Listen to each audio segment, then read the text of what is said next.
Bonjour à tous et bienvenue dans le podcast de Productive You. J'ai l'immense honneur aujourd'hui de recevoir Mino Rakoto-Zandrini, j'ai bien dit, je crois, qui est plus connue sous le nom de Maman Minimaliste.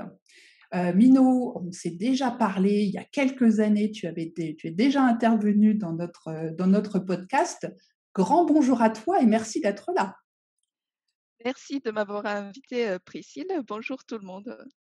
Ben écoute, c'est moi qui suis ravie de te revoir. Alors, ça fait un petit moment que je disais à Minou, il faut que tu viennes, parce que j'aimerais qu'elle nous parle. Alors, outre on la connaît pour son blog hyper connu, où elle a des milliers de followers, donc Maman Minimaliste, et puis son groupe Facebook et compagnie, mais aussi son livre Maman Minimaliste. Alors c'est très drôle parce que mes enfants me l'ont acheté il y a quelques années, je pense que c'est l'année où il est sorti, à Noël, en me disant tiens maman, toi qui es dans le minimaliste, tu vas peut-être aimer ce livre. Et là je me suis dit mais c'est très bien les filles, parce que moi en plus je connais la dame. Et puis donc on s'était dit qu'il fallait que tu viennes m'en parler, on l'a jamais fait. Donc là voilà, c'est l'occasion, Mino, de nous parler de cette aventure du minimalisme et puis de ton livre. Alors on est tout oui. Oui. Alors, comment ça a commencé tout ça? En fait, ça a commencé en 2011, donc ça fait 10 ans maintenant. En fait, moi je viens d'un je suis malgache. Donc en fait, je viens d'un pays pauvre et du coup, la vie simple, en fait, je l'ai connue, voilà, durant toute mon enfance. Et après, je suis venue, faire mes études en France et là, patatras, société de consommation, voilà. Comme un J'achetais aimant. tout c'est ça, comme un aimant et surtout à l'arrivée de mon premier enfant. Donc, imaginez, voilà, tous les jeunes parents savent ce que c'est l'arrivée du premier enfant, c'est juste, voilà, des achats, à tout bout de champ parce Ouais. qu'on veut le meilleur pour son enfant. Donc voilà, j'échappais pas à la règle, j'achetais plein, plein, plein de choses et j'étais vraiment étouffée. Et là, comme par hasard, ma sœur était venue en vacances chez moi et elle a acheté, le livre de Dominique Laurent, un livre super connu qui s'appelle «L'art de la simplicité». Elle l'a acheté comme ça et elle l'a oublié chez moi. Donc elle est partie, voilà, en province et je l'ai lu et j'ai dévoré le livre parce que voilà, ça parlait de se désencombrer, voilà, de vivre avec moins et moi, j'étais vraiment dans la période où j'avais beaucoup, donc voilà, tout ce qui est, heu, équipement de bébé, j'avais même, voilà, des trucs que j'ai jamais utilisés, c'était incroyable et là, en fait, voilà, ça m'a rappelé, voilà, qu'effectivement avant j'avais moins,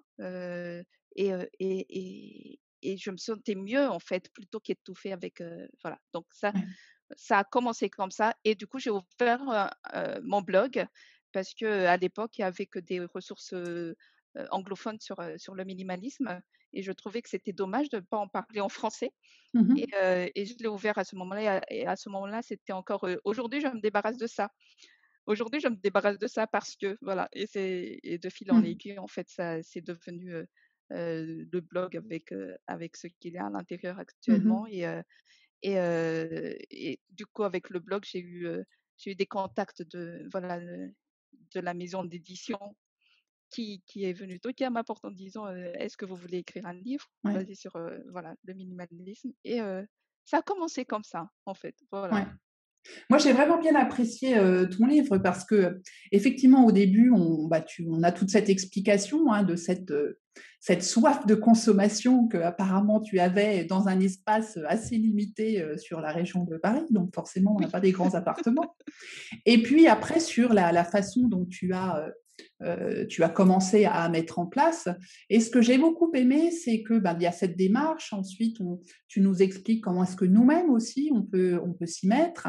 Et puis à la fin de chaque chapitre, il y a ces petits exercices à faire, ces réflexions, ces questions, ces petites choses. Enfin, c'est vraiment, on n'est pas dans la théorie. Tu nous expliques comment ça fonctionne et en même temps, tu nous suggères de passer à l'action. Et vraiment, ça, j'ai trouvé ça très, très bien fait. C'est c'est quel retour tu as Merci. par rapport à ça? En fait, c'est juste mon expérience Mmh. parce que, il faut savoir en fait que mon mari, il est minimaliste, son fonctionnement, il est voilà, il est dans le fonctionnement, minimaliste, quoi. Et à l'époque, c'est lui qui me disait: «Mais pourquoi est-ce que tu gardes ça et tout ça?» Et moi, je voulais pas. Et en fait, moi, j'ai vraiment eu ce déclic-là. J'étais dans la société de consommation et je me débarrassais, voilà, avec mes réflexions et tout ça de de de mes possessions et pour moi, ce n'était pas facile. En tout cas, ça a Mmh pris mh. beaucoup d'années et du coup, je voulais partager ça parce que je me suis dit, tout le monde n'a pas ce fonctionnement à la base et du coup, il y a forcément beaucoup de personnes qui sont comme moi dans le questionnement. Heu, Moi, je voulais garder, une paire de chaussures en souvenir. Tu imagines à quel point Non, mais le ça point me de parle bien, départ ça me parle bien. le point de départ d'où j'étais. Donc voilà ça et le truc aussi, c'est que je me suis rendu compte qu'il faut vraiment un déclic pour chaque personne, Mmh. que même si mon mari, il fonctionnait comme ça et même s'il me le disait, je ne comprenais pas. Moi, il m'a fallu le lire dans le livre de Dominique Loro pour que moi j'ai le déclic. Ouais, Donc ouais, voilà. ouais. Mais je comprends bien ça, oui, parce qu'effectivement, enfin, je veux dire, c'est comme dans tout ce qu'on fait. Toi qui es coach aujourd'hui pour les mamans et aussi pour les parents entrepreneurs, tu te rends bien compte que la démarche pour être coaché, il faut qu'il y ait un déclic aussi, que la personne ait envie de faire, et que ce soit donc en étant accompagnée ou seule, il faut toujours cette démarche. Et moi, ce que j'ai beaucoup aimé dans ton livre, c'est que tu expliques que le minimalisme, il n'y a pas une règle qui dit on doit avoir tant d'objets, il faut que ton intérieur soit comme ça, que c'est vraiment quelque chose de personnel. Parce que trop souvent, et même parfois dans ton groupe, je sais que de temps en temps, il y a des personnes qui disent, voilà, qu'est-ce qu'il faudrait faire, qu'est-ce qu'il faut que j'enlève, montrez-moi des photos de votre intérieur minimaliste, enfin voilà, pour se donner des idées. Alors qu'en fait, c'est chacun qui fixe sa règle. Tu donnes l'exemple à un moment dans ton livre du photographe qui va avoir plein qui est passionné de photographie, qui va avoir Oui, plein d'appareils, plein d'objectifs, de trucs et de machins, c'est normal qu'il ait tout ça puisque c'est sa passion. Hein. mmh, Par contre, moi qui ne suis pas du tout photographe, effectivement, j'ai mon petit bridge et puis ça me suffit, on est d'accord. Et j'ai trouvé que c'était vraiment pertinent de remettre ça dans son contexte parce que trop souvent, l'image du minimalisme, c'est l'intérieur blanc épuré avec un meuble et puis rien. Et c'est ça un peu que les personnes ont en tête. oui. En fait, je dirais qu'il faut vraiment regarder à l'intérieur de soi. Je n'ai rien contre les inspirations, hein, parce que ça Mhm, peut aussi mhm. montrer, jusqu'où on peut aller peut-être ou jusqu'où les autres peuvent aller. Donc ça peut donner des idées. Ouais. Heu, Moi, le message que j'ai envie de faire passer tout de même, c'est que attention, ce ne sont que des objets parce qu'il y en a qui vont dans l'extrême aussi, qui vont se dire: il ne faut que il faut juste avoir 100 objets. Alors quels sont ces objets-là? Et il va vivre autour de ces 100 objets-là, alors que le but final pour moi, c'est de vraiment se détacher des Mhm. objets, que ce Mhm. sont que des accessoires. Donc heu, voilà, aller dans l'extrême pour, finalement se refocaliser sur l'objet, ce n'est vraiment C'est pas pas le là. but. Ouais, Voilà, ouais, donc plongez à l'intérieur de vous en fait, ouais, ouais. vous y trouverez la réponse. Et c'est vrai, et tu en parles aussi dans l'éducation des enfants, quand tu dis, voilà, il faut leur apprendre à être, alors petit à petit, hein, ça se fait pas, on va pas vider leur chambre en loose day pendant qu'ils dorment, Ah oui. mais tu expliques bien comment, effectivement, le but de leur inculquer le minimalisme, c'est leur apprendre à se détacher des objets. C'est-à-dire que du coup, on va pas leur non plus les gaver au Noël suivant de 10 000 trucs, et d'apprendre à prendre du recul par rapport à des objets qui ne sont jamais que bah, un peu de plastique ou de bois et rien d'autre, quoi, en fait. Mmh.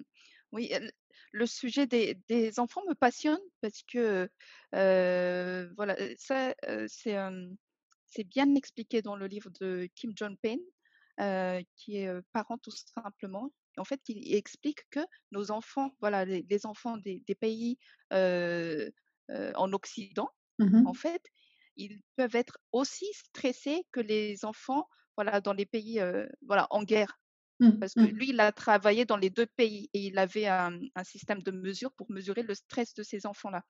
Et il a cherché pourquoi, hein, nos enfants qui sont plutôt dans des, endroits en sécurité, voilà, il y a pas, voilà et on n'a pas forcément de famine chez nous et voilà, nous mmh, vivons quand même, relativement bien. Pourquoi est-ce que nos enfants sont aussi stressés que ces enfants-là?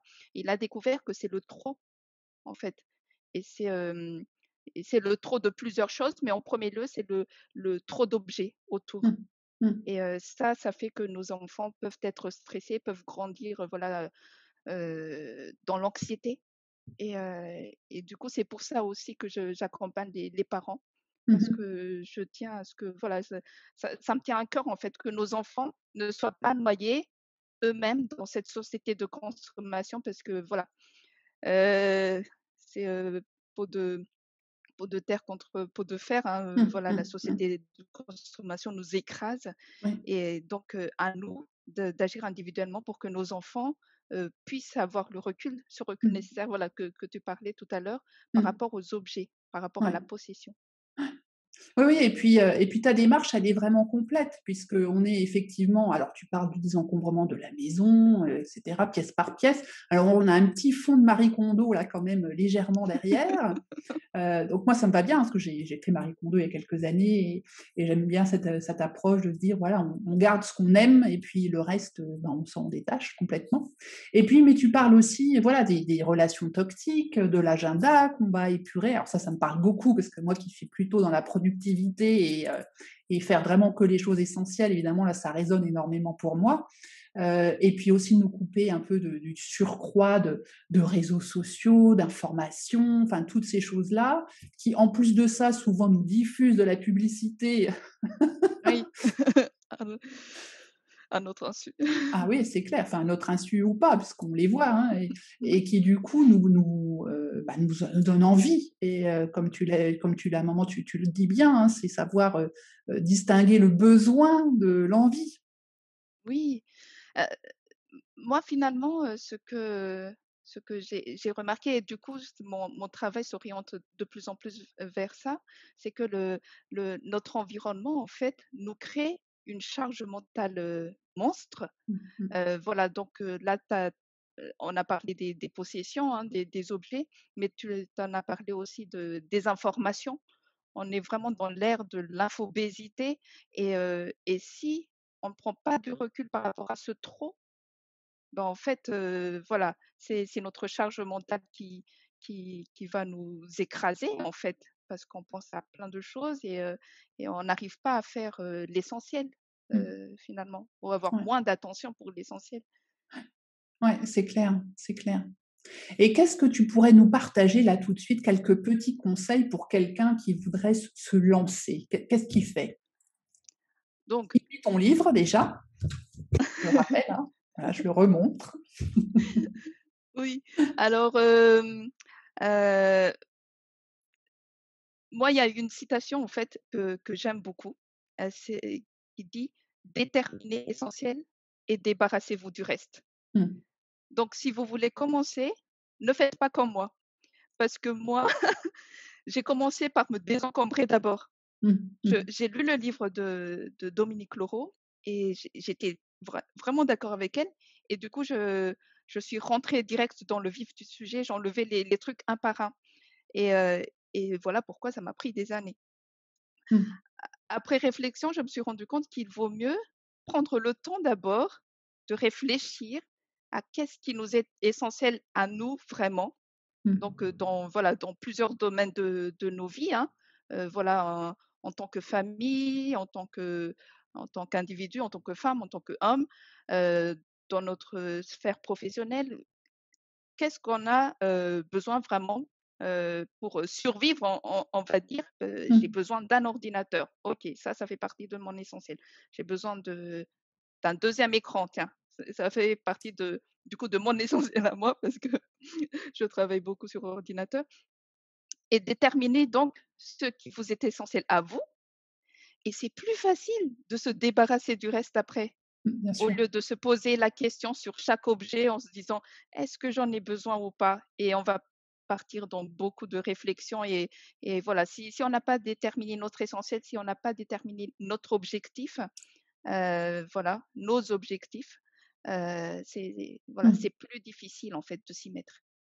Et donc, du coup, quand on définit cet essentiel, alors ça peut être, si j'entends bien, par rapport à sa profession, par exemple, les choses dont on a absolument besoin, vous savez.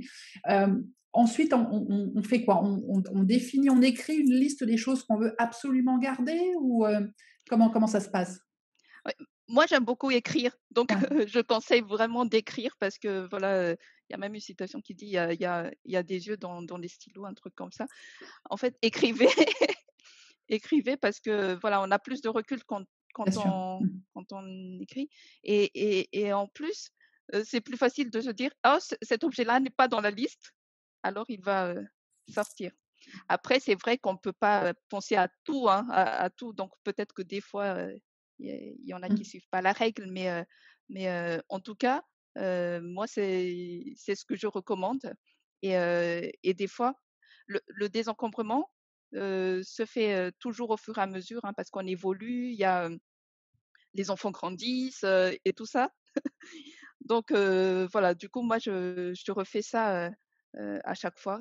Qu'est-ce Mmh. que j'ai besoin là, maintenant? De quel genre de garde-robe j'ai besoin, dans ma vie de maintenant, Mmh. qui peut être Mmh. différent d'il y a 5 ans. Ouais. Donc voilà. Oui, alors je suis complètement d'accord avec toi. On a des phases dans la vie où on a besoin de certaines choses, on n'en a pas d'autres. Je disais tout à l'heure, moi j'ai fait Marie Kondo il y a quelques années quand le livre est sorti. Il n'était même pas encore en français d'ailleurs quand je l'ai lu et que j'ai appliqué.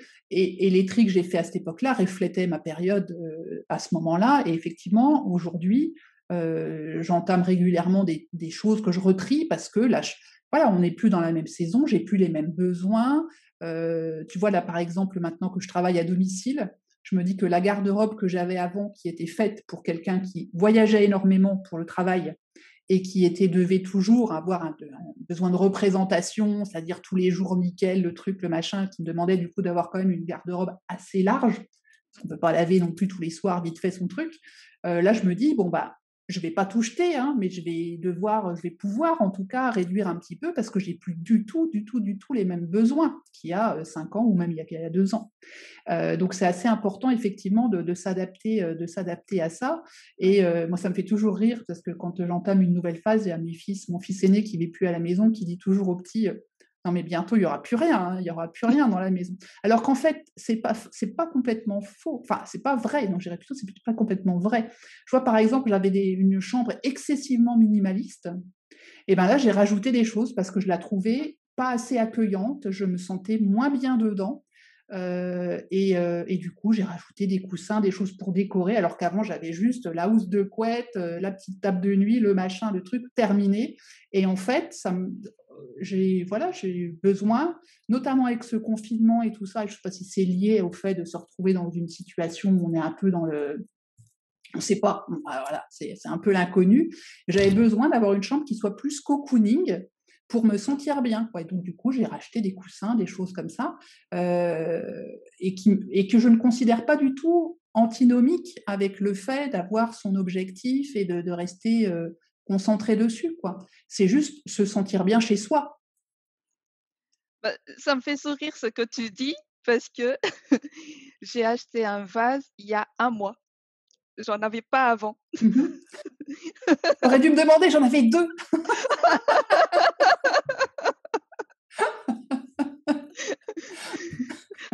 Avant, quand on m'offrait des fleurs, j'essayais de me débrouiller avec, ce qui était, là, tu vois? Mm. J'en avais pas parce Ouais. que déjà je recevais pas beaucoup de fleurs et tout ça et c'est vraiment ce que tu dis, en fait, on évolue et là, je vais et c'est ma fille aussi, hein, qui arrive avec voilà, avec ses idées. Elle veut une maison plein de fleurs et tout ça et du coup, elle demande, une fleur environ tous les 10 jours et du coup, bah, je me suis dit: «Bon, bah, on va aller acheter un vase». C'est Ouais. pas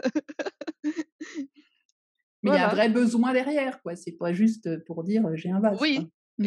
oui et c'est pour mettre des fleurs, voilà donc maintenant ça fait partie, de notre essentiel et ça ne l'était pas durant, Mm. voilà, Mm. plusieurs Mm. années, quoi. Ouais.